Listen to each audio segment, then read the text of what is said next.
So today you are going to do a video lesson on section 1.6, which is all about graphing. So you will watch this video and follow along in your notes using the paper you picked up from the table. Throughout the video, you may need to pause or rewind as you complete an example or need to go back and hear something else or hear me explain something again. Please follow along, and then you guys will complete a quick check just to show that you got all of the information from the video and this section. Most of this should be review or using what we've learned so far in class. So we're going to start with graphing. So on your coordinate plane in your notes, I would like you to label all of these terms on the vocabulary, or all these vocabulary terms on your coordinate plane. So use all of these on the plane in your notes and go ahead and label them. You can pause me and label them, and then when we pick back up, I will show you what each of those words mean. Okay, so you should have your coordinate plane labeled. So we're going to slide on down to the coordinate plane here, and taking a look at that list that you used, we are going to label our coordinate plane. So we're going to start with the horizontal axis, which is the x-axis. The vertical axis is the y-axis. And then we have our quadrants. It starts in the top right corner, and then it moves counterclockwise. The quadrants are written using Roman numerals 1 through 4. In quadrant 1, you will have 2 positive coordinate points. In quadrant 2, you will have a negative x value and a positive y value. In quadrant 3, both numbers will be negative, and in quadrant 4, you have a positive x and a negative y. As you go through, the x-coordinate is always the first value in your ordered pair. We talked about that in the last section. The y-coordinate is always the second value in your ordered pair. You can label each point on a coordinate plane. So you can see I have lots of points here. You can even label points on the axes. Okay, so this is a point on the y-axis where this would be a point. This is a point on the x-axis where this would be a point on the y-axis. Excuse me. One thing that was not on your list that hopefully you are aware of is that the point where the x and y axis cross, that is called the origin, and that is the coordinate point labeled 0, 0. The entire thing is known as a coordinate plane. It is also known as the coordinate system. Sometimes it's also referred to as the XY plane. And finally, you have the abscissa and the ordinate. These are two other terms for the x and y coordinates in an ordered pair. So another term for the x value is the abscissa, and another term for the y value is called the ordinate. Just two vocabulary words that you should be familiar with as they show up in your textbook sometimes. So let's continue on, and we'll be using the order or the coordinate plane as we do so. So just a quick refresher on graphing points. Remember that your x goes to the left and right, your y goes up and down. So if you're graphing the ordered pair 2, 3, you're going to go 2 spaces to the right and then up 3 spaces. Those points can be labeled with a capital letter so you know where they are. Or if you wanted to throw the ordered pair in there, you could do that as well. So point A would be located in quadrant 1. If we graphed point B, we'd go 3 to the left because your x value is negative, and then 1 up. That would be point B in quadrant 2. 0, negative 2 is point C. So when the x is 0, that means I do not go left and right. I will stay on the y-axis, and then I will go down 2. Excuse me. So point C is on the y-axis. Then we have 4, 3. Go to the right 4, down 3. Point D is in quadrant 4. And finally, left 2 down to point E would be in quadrant 3. Think about it for a moment. What would a coordinate point look like that was on the x-axis? Take a second and think about that.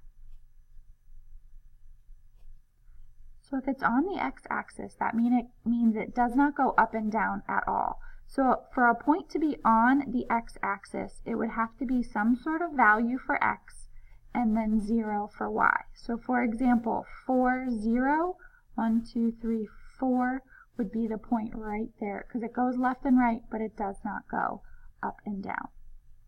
The reason we refreshed graphing points is because we are now going to learn to graph equations.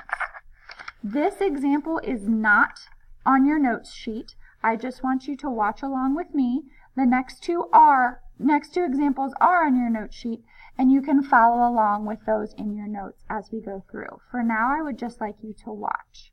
So we graph equations using a table of values. This is your table right here, and this table includes values for x and blank spaces for y.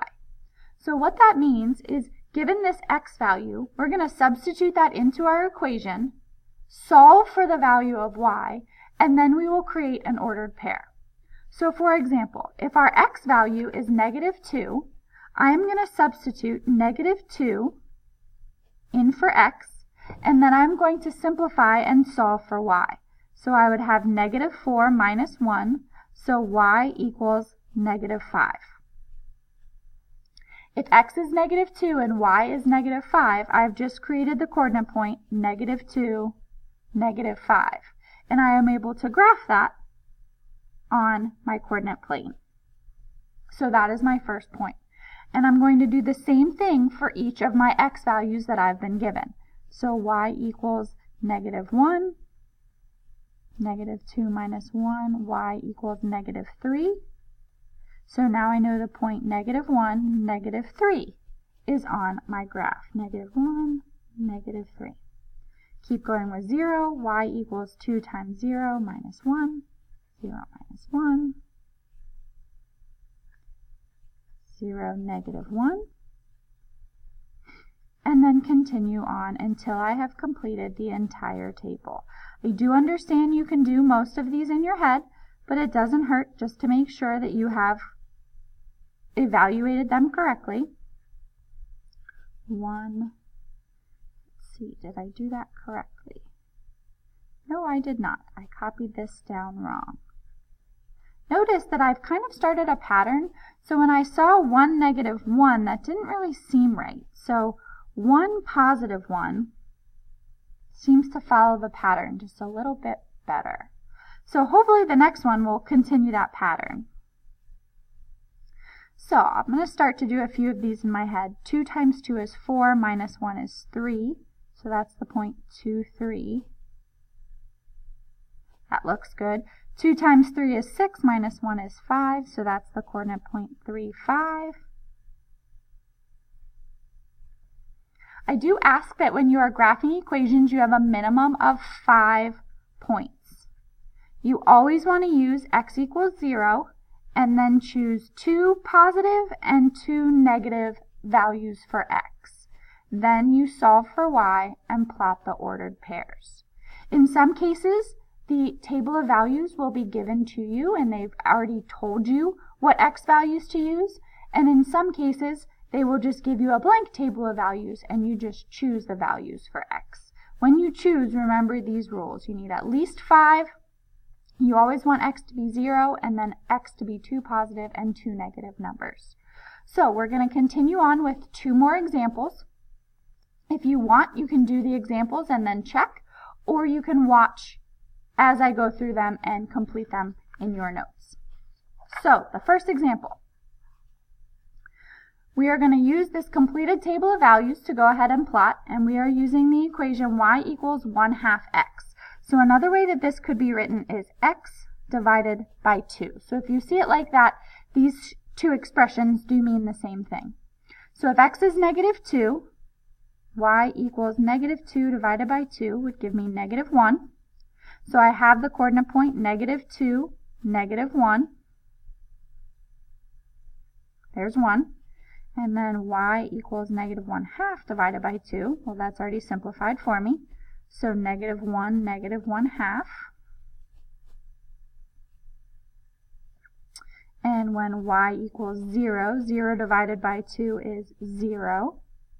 So the origin.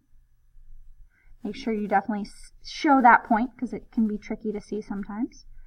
Y equals 1 divided by 2, so 1/2. 1, 1/2. Y equals 2 divided by 2 would give me 1, so 0.21.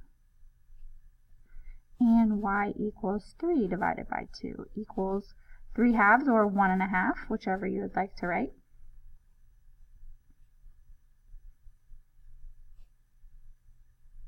So my line is looking a little bit like that. So take a moment. When you have a fraction in your equation, what values of x would be the easiest to avoid fractions or any difficult points to plot?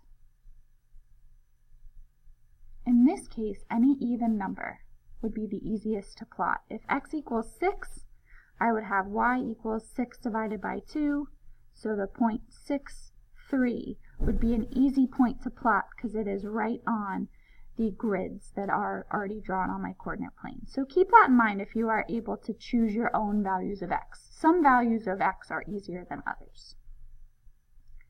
And for the last example, I would like you to try and choose your own values of x. So remember, we want 0, 2 positive, and 2 negative. I typically start with -2 and then just count up from there. So y equals x plus 3. We're taking our values of x, substituting them into the equation. So y equals +1, -2, 1 is a point on the coordinate plane. Why don't you go ahead and pause here, try to finish out this table of values, and check to see if your work matches mine. So as you can see, I have completed my table of values and the graph that matches with it. Depending on the x values you picked, your pattern should continue. And if you go through the entire coordinate plane, you should have all of these points on your equation, on your line on the coordinate plane. So, quick recap. You have vocabulary terms you should be familiar with on your coordinate plane. Remember, when you are graphing, you always want to go left and right before up and down. And when you use your table of values, you need a minimum of 5 coordinate points. You choose values of x, substitute them into the equation to solve for y, and create a coordinate point that can be graphed on your coordinate plane. So at this point, I'd like you to make sure your notes are finished, complete your check, and come see me so you can continue the next part of today's lesson.